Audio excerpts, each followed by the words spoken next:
Hello, and welcome to the 2020 Lancet Countdown US launch event.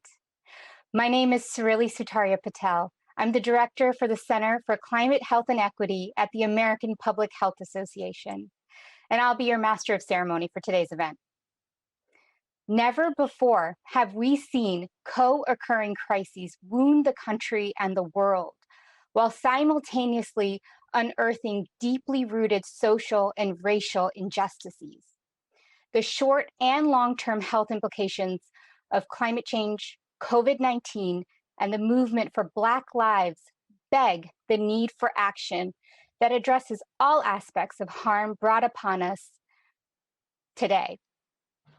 Not acting on climate and health in a unified and holistic way is not an option anymore.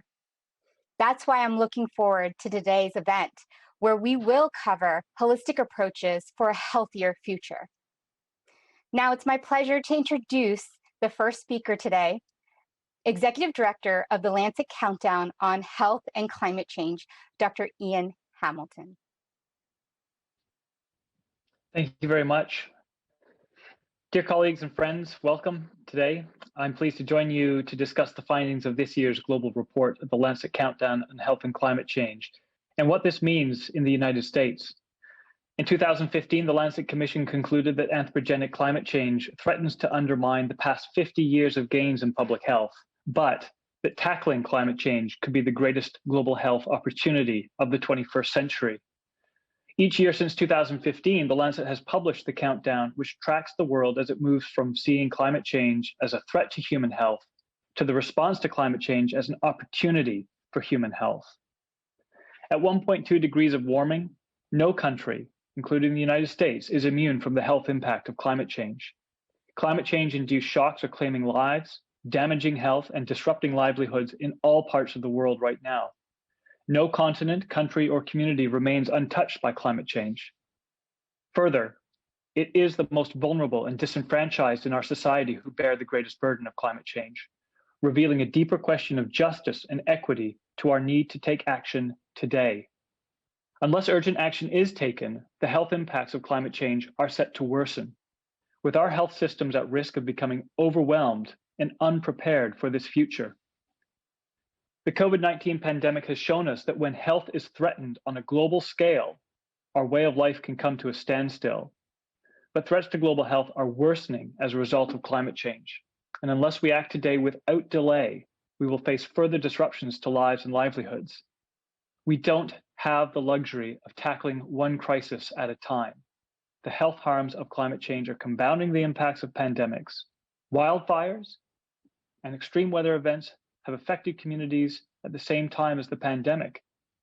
Equally, both climate change and COVID-19 act to exacerbate existing inequalities within and between countries. Unless the global COVID-19 economic recovery is aligned with the response to climate change, the world and the US will fail to meet the target laid out in the Paris Agreement, damaging public health in the short term and long term. Taking action to address climate change offers a way to protect global health now and in the future, reducing climate-induced health shocks, offering cleaner air, healthier diets, and more livable cities. And there's no longer an economic reason for inaction. Responding to these converging crises can deliver a triple win: better public health, a sustainable economy, and environmental protection. As we together go forward in 2021, we are at a critical time for taking action that addresses climate change.